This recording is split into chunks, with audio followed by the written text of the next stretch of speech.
With sound for picture, we have to separate our elements into a couple different areas in order to accommodate international delivery requirements. And most networks require this, as well as most distribution companies that deal with film. So these are your four basic categories: voiceover, dialogue, music, and effects.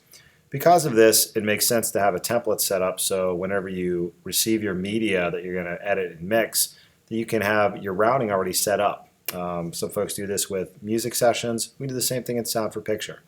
So we're going to create a generic template with a couple tracks for voiceover, dialogue, effects, and music. So I'm just going to start by, what's a good number? By making 10 mono tracks, make 4 stereo tracks, and I'm going to make a bunch of auxiliaries because we're going to use our auxiliaries to route things through, kind of like a group master, as well as to set up for reverbs. So let's see, I'll make, I don't know, 15 to see where we go from there. Probably won't need that many, but hey, why not? So let me label these. We can see the difference in types of tracks. There we have 2 meters, so that's stereo. 1 meter, that's going to be mono. So I'm just going to label, call this VO. There's a number of different ways that you can call a track. Dialogue can be dia, can be D. Some people do DX. Some people do DIALOG. I use dia just because I use dia. Just been that way for a while. So I'm naming these. So I have 4 dialogue tracks, let's say, in this template. I'm going to do a couple effects tracks. Let's see, what do I got? Where am I at here? 2, 3, a couple more mono tracks. I got a lot of mono tracks here, which is fine. FX4, FX5. All right. So now I'm going to get into stereo tracks. With effects, I like to differentiate and put an S actually in front of things that are stereo, because on some control surfaces, all you get is the name of the track.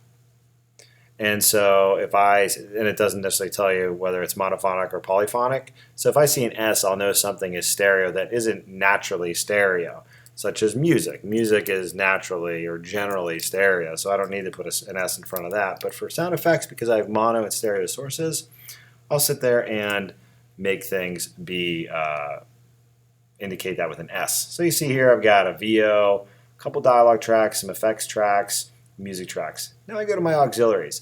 The idea of the auxiliaries is that they will allow, say, all of my dialogue tracks, for instance, to be routed to a single auxiliary track.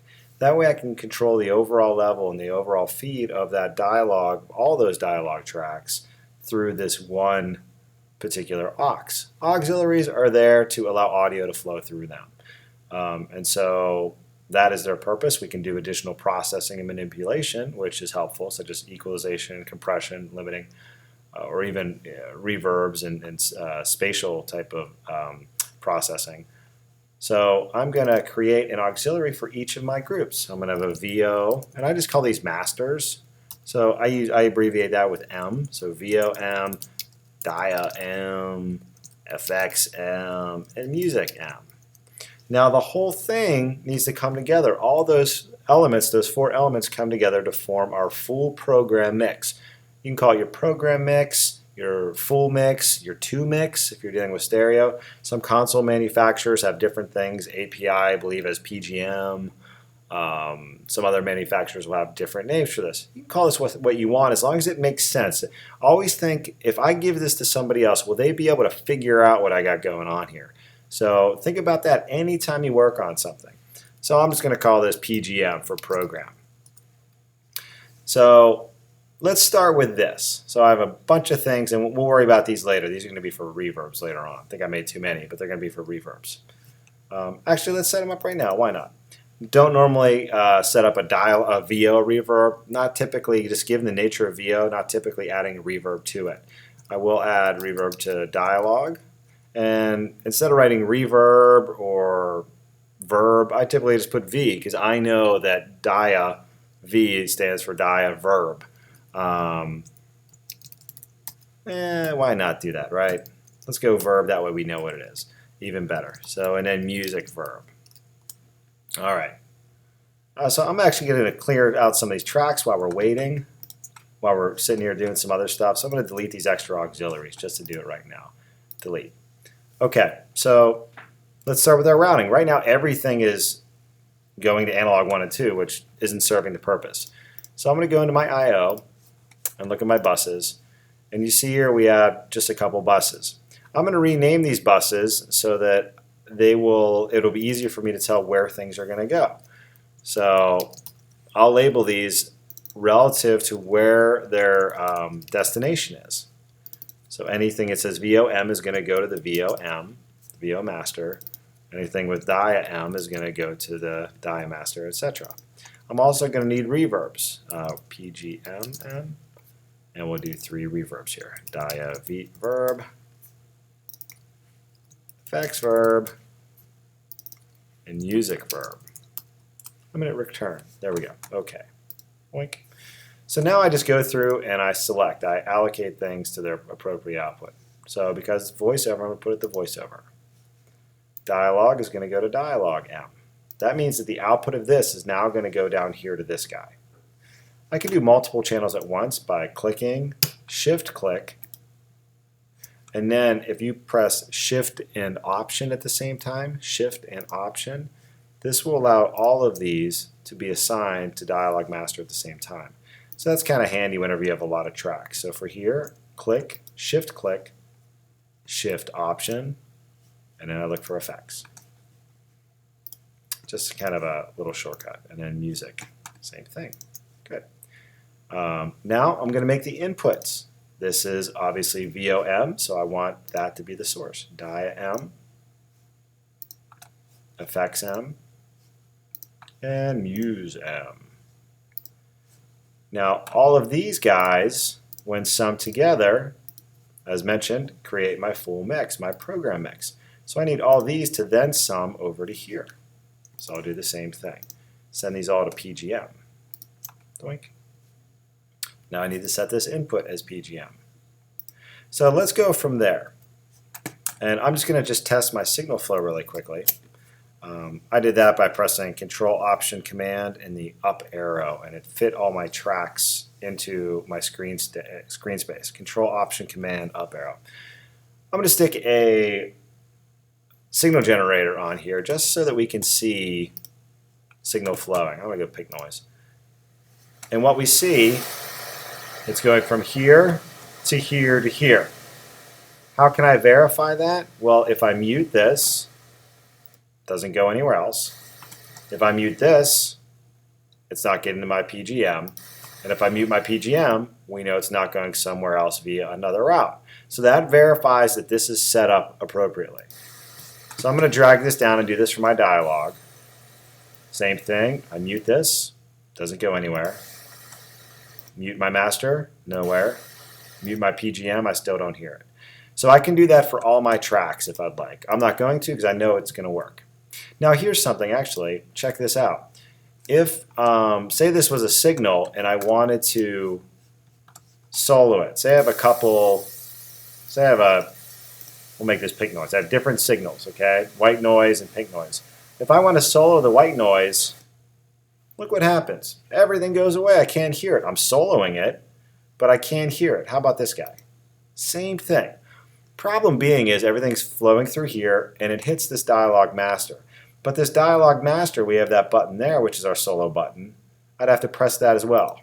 Well, as I press that, this becomes disengaged because I have the cancel previous solo, the XOR, selected as a preference, which is generally a very good preference to use whenever you're doing sound for picture. So what can I do in order to make this not be an issue, to make sure that whenever I solo an audio track, I can hear it? The best way to do that is to solo safe all of your auxiliaries. I solo save all of my auxiliaries, regardless of what they are, because auxiliaries are there to have sound flow through them. So chances are, if I have an audio track routed to an auxiliary, I want to hear it. So to do this, you press Command and you click on the S. Command, click on the S. And look, did you see this jump right out? It jumped right out, but I still can't hear it because I haven't done this, the program master yet. Now watch. Everything comes through. So command solo is great. That's how you get your solo safe. So I would recommend, as if you're doing this for the first time, to make sure you take a signal generator and drag it all along these tracks and mute to make sure that each stage everything is flowing as appropriate. Because the idea, again, of this is to make sure you don't have to do it again. You do it once, it's good, and then we're good. And then you use this as your source, as your template. So what we have down here now are reverbs. So oftentimes you want to add reverb to sound effects, music, to dialogue. So I set this up in advance. And in order to do that, let's stick with some good naming, and I already have my dialogue verb, effects verb, and music verb already set up as routing, so we're good with that. I'm going to set up some sends. I don't have a reverb verb, so I'm not going to do that. I'm going to set up here bus diaverb. Now this is inherently, by the preference I have, selecting negative infinity, which is great. You can also have it set under preferences to sends default to negative infinity. To deselect that, and then this would happen. If I go to this channel, dialogue 2, and I select diaverb, this guy by default is going to go to unity. In sound for picture, we don't want it to go to unity. We want everything, all of our sends, all of our effect sends to default to negative infinity. Reason being, if I have everything default to unity, that means the signal is always going to be sent to the reverb. It's always going to be sent to our reverb. We don't want that. We want to send a signal to reverb whenever we want to send it to the reverb. That's our approach. So these all go to the dialogue reverb. Remember, this is just on a send all the way down to negative infinity. I'm going to use the trick to get all these to be routed at the same time to the effects reverb. So again, shift option, effects verb, and if I click on those, I will see that they all are negative infinity. Okay, so now music right here, same deal, music, verb, same deal. Good, excellent. Now I make the inputs of my dialogue, effects, and music verb be those. Oops, I got to make that be verb, continuity. So dialogue verb, effects verb, and music verb. Now, where do these outputs go? Well, dialogue verb is affecting dialogue. Effects verb is going to be affecting only effects, and music verb is going to be affecting music. So I need these to go back to their respective masters. I need the output of dialogue reverb to go to the dialogue master. The reason being is that I'm going to create record tracks or stem tracks for the voiceover, dialogue, music, and effects. And if I'm adding an effect, say a reverb onto some sound effect here, a reverse symbol, I want to make sure that that reverb is living as part of the effects stem. And even though I would hear it in the program if I left these going to program output, it would not be part of that stem. So I need to make sure that these are going to their respective masters.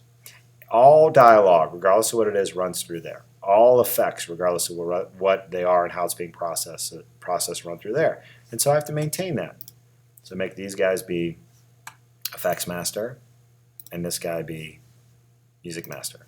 Now, if I have these set up, I should initiate a reverb on here. Even if I'm going to change it later on, knowing that I have one set up is a good place to go. So I'm going to go and choose the lovely D verb. You know why? Because doing anything else is just showing off. So here I'm going to put like a medium room on a dialogue. Going to probably change it a number of times, but that's what I'm going to go with. On my effects, I'll sit there and go with the large hall. And same with my music verb. Now, anytime I turn up a reverb, send on a track, it's going to route that audio here. I keep these at unity because I can always have those open. I should always have those open and control my sends from the reverb send on the individual track. Back in the day, folks would often pull down their reverb returns and only turn them up when necessary. Generally, that's because a lot of those reverbs were a little bit noisy. And so that was one thing to kind of reduce some of the noise that would happen there. So look, I'm all set up here. If I want to add, let's go with a signal, we'll go with you know what I'll do? Let's do this. We'll just take a quick file. We'll make a pink noise, little pink noise file, render it, doink. And we should call it pink noise minus 20 dB fs. Always important to label files. Label your files. Pretend that you have to give them to somebody or you have to find them and give them to somebody. It's a great habit. So I have this, which we see is going into my effects master, my PGM. Now if I wanted to add reverb to that, how do I do that? Well, I could sit there in a number of ways, use a console, or I could just do something like this and turn it up, and what we'll hear is the reverb return. I'm going to turn this up loud so we can hear the return. See if we can hear that decay. So we have the nice diffusion, and I use the word nice loosely. Watch as it goes through the reverb. If I mute the reverb, I don't hear it, obviously, because I muted it. If I mute my effects return master, I don't hear it either. Much better. That's the way that we deal with this. That's the way that we route. Okay, one final thing. Whenever you're done with a session, you have to print the files. You have to record the files.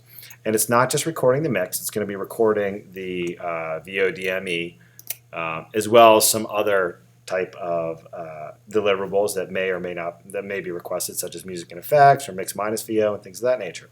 In order to do that, we're going to want to create some places to record our files. So I'm going to need 4 more stereo effects tracks. I'm sorry, stereo audio tracks. Give me 5 more, excuse me. And I'm going to label these. I'm going to put a little underscore there. It just helps me if I'm navigating tracks. It sometimes looks better. VO record or VO stem, dia stem, effects stem. Now you'll see effects written a number of ways: FX, EFX,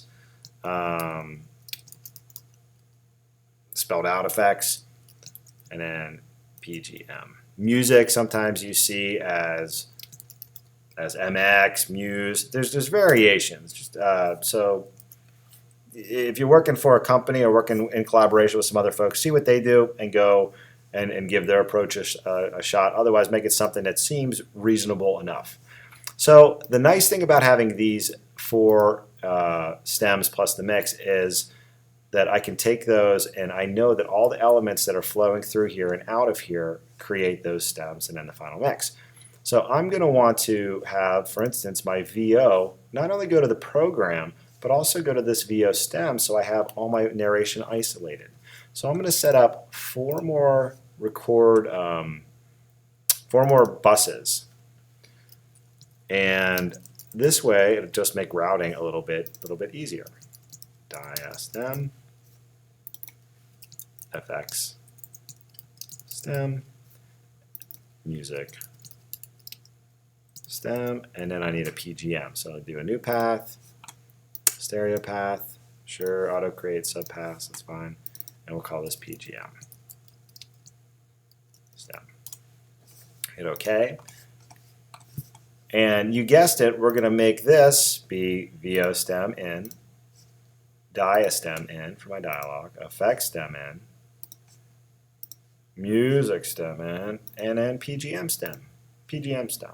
That's a good ring to it. My outputs, I can make these be 1 and 2, but the problem is if I go into record, I'm going to end up hearing a doubling of sound. So oftentimes I will actually send these. I'll create a thing called a nowhere bus. So let's go back in here. I'm doing new path. And sure, I'm going to call this nowhere. Which sounds so it's just getting you, not doing it much for you, but it's going to come in handy. So I often take my stems, after I verify that they are working, I will take my stems and send those to a nowhere bus until I need to monitor them. I'll monitor them to check everything and do playback. But normally I'm not listening to them until I want to verify that things are working. So I don't need these playing while I'm recording necessarily. So let's take this, our PGM, our VO is going to the PGM. If we press Control, this will allow us to take the signal and send it somewhere else. So I'm going to send it to my VO stem. And this is normally indicated by this. You have this plus sign. If I hold my cursor over there, you see it says PGM stereo, VO stem stereo. That means it's going to both places. This is great because chances are I'm going to add some compression here, maybe a little EQ, and all of that processing will also, as well as any volume rides, will go there. This is post fader, so that's great. And I'll do the same here. Control, and I'm going to send this to my dialogue record. Dialogue stem. Control, send that to my effects stem. Muse to my muse stem. And then my PGM. Now normally I don't initially route my PGM. Whenever I'm mixing, I have this go to my main outputs because I'm monitoring. And then whenever I'm ready to record, I will switch this to my PGM record stem, and then I will monitor through this path. That way I know whatever I'm listening to is what I think it is. Because the only thing going to analog 1 and 2 is this particular track. It allows me not to double monitor things, which is very helpful. So if we go back to our just having a pink noise file, what we can see is I have signal obviously going into my master, have it going here to the PGM. But if I put this on input record right now, so you see it's going there. And look, I can mute the PGM, and it's still going to go to the effects stem. If I mute the effects stem, well, it no longer goes to the effects stem.